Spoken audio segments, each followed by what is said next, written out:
కొంతమంది సంతకం పెట్టేసి వెళ్ళిపోయే వాళ్ళు ఉంటారు. అదేవిధంగా ఎవరు బాగా పెర్ఫామ్ చేశారు, ఎవరు బాగా పెర్ఫామ్ చేయలేదు, ఎవరు ఎన్నిసార్లు ఉపయోగించుకున్నారు హౌస్లో కొత్త వాళ్ళు. అందుకనే ఇవన్నీ కూడా ఉండాలి. ముఖ్యంగా ఏంటంటే మీకు బడ్జెట్ లాంటిది కొంచెం అది దానికి ఏంటంటే ఆ జార్గాన్ అలవాటు అవ్వాలంటే కొంత సమయం పట్టాలి. కొంతమంది గతంలో ఏం చేసేవాళ్ళు అంటే ఒకసారి కేసీఆర్ గారు కూడా చెప్పారు. కేసీఆర్ గారు తెలుగుదేశంలో ఉన్నప్పుడు ఆయా సబ్జెక్టులు నాకు అవసరం అయితే నేను సీనియర్స్ దగ్గరికి వెళ్ళి అడిగేవాడిని అని చెప్పారు.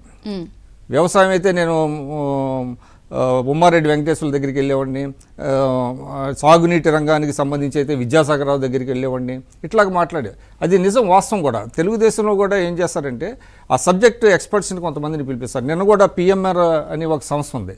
ఆ పిఎంఆర్ సంస్థ వాళ్ళని పిలిపించి నిన్న ఆ వర్క్షాప్లో మాట్లాడించారు. ఎందుకంటే ఇటీవల మీకు దేశవ్యాప్తంగా అంటే అన్ని రాష్ట్రాల్లో శాసనసభల్లో వర్కింగ్ డేస్ మనం చూసినట్లయితే అకార్డింగ్ టు పిఎంఆర్ 19 రోజులకి తగ్గిపోయిందండి.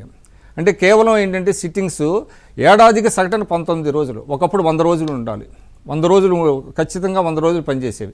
తర్వాత 70 రోజులని, తర్వాత 50 రోజులని. ఇప్పుడు ఏమైపోయింది, 20 రోజులు కూడా పనిచేయట్లేదు. దానివల్ల ఏమవుతుంది, మీకు ఎప్పుడైతే శాసనసభలో పనిచేయడం తగ్గిపోతుందో సమగ్రమైన చర్చ, అసలు చర్చల ద్వారా నడపటమే ప్రజాస్వామ్యం అంటారు. చర్చల ద్వారా ప్రభుత్వాన్ని నడపాలి, అదే ప్రజాస్వామ్యం. కానీ దానికి డిఫరెంట్గా వెళ్ళిపోతుంది అనమాట. దానివల్ల ఏమవుతుంది, కీలకమైన బిల్స్ ఉంటాయి, ఆ బిల్స్ మీద చర్చ ఉండదు, గిలిటన్ అయిపోతాయి, అల్లర్లు, తర్వాత వాకౌట్లు, తిట్టుకోటాలు, ఇవన్నీ ఎక్కువైపోయినాయి. అందువల్ల ఇవాళ అయ్యన్న పాత్రుడు గారు చాలా స్పష్టంగా చెప్పారు. మొదటి రోజు చెప్పారు, మీకు సెలవిస్తున్నాను, దీని మీద అందరూ దాని మీద కొంత అవగాహన పెంచుకోండి, చదవండి అని చెప్పారు కదా. అంటే చాలా స్పష్టంగా ఉన్నారు, ఈ సభని చాలా పకడ్బందీగా నడపాలి, గౌరవంగా నడపాలి. ఎందుకంటే ఆయన ఓ మాట అన్నారు కదా, నేను కౌరవ సభలో నాకు అవమానం జరిగింది, మళ్ళీ దీన్ని గౌరవ సభ చేస్తాను అన్నారు. అందువల్ల ఇవాళ అభివృద్ధి అంటేనండి ఏదో కొన్ని రంగాల్లో మనం గ్రోత్ రేట్స్ని చూసి మురిసిపోవడం కాదు, అది అన్నిట్లో రిఫ్లెక్ట్ అవ్వాలి. ముఖ్యంగా శాసనసభ వర్కింగ్లో కూడా రిఫ్లెక్ట్ అవ్వాల్సిన అవసరం ఉంది.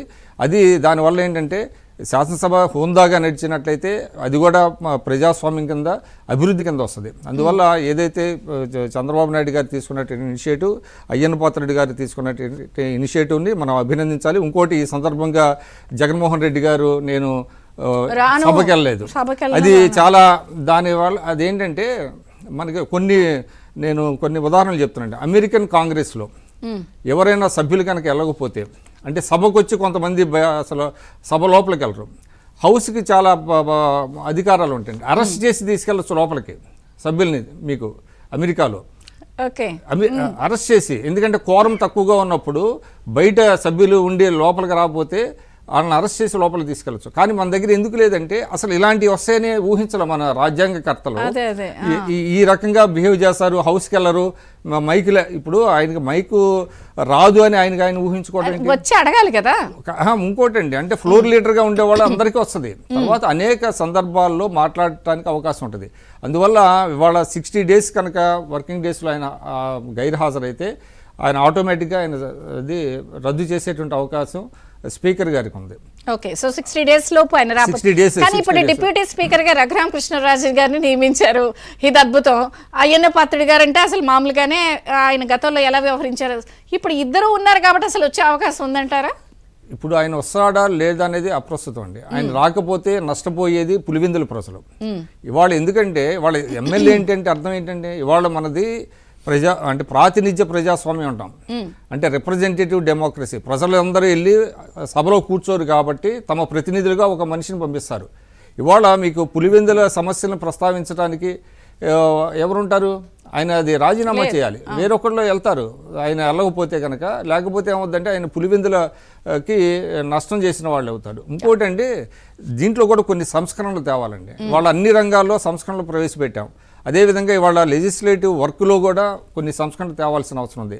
నో వర్క్ నో పే అనేటువంటిది కూడా రావాలి. ఎవరైతే సభకి రారో, ఎన్ని రోజులు వస్తారో అన్ని రోజులకే వాళ్ళకి డబ్బులు ఇవ్వాలి, అన్ని రోజులకే జీతభత్యాలు ఇవ్వాలి తప్ప. ఇవాళ 20 సిట్టింగ్స్ ఉన్నాయనుకోండి, 20 సిట్టింగ్స్లో హాజరైన వాళ్ళకి ఫుల్ వాళ్ళకి రావాల్సినవి రావాలి. 10 రోజులు లేదా 5 రోజులు వచ్చిన వాళ్ళకి మాత్రమే అదే ఇవ్వాలి. కాబట్టి ఇలాంటి అనేక సంస్కరణలు తీసుకురావాల్సిన అవసరం ఉంది. ఆ దిశగా నేను అనుకోవడం ఏంటంటే చంద్రబాబు నాయుడు గారు ఎందుకంటే ఓవరాల్గా డెవలప్మెంట్ అనేది ఇంక్లూజివ్గా అన్నారు కాబట్టి ఆ ఇంక్లూజివ్నెస్ అనేది దీంట్లో కూడా కనపడితేనే అది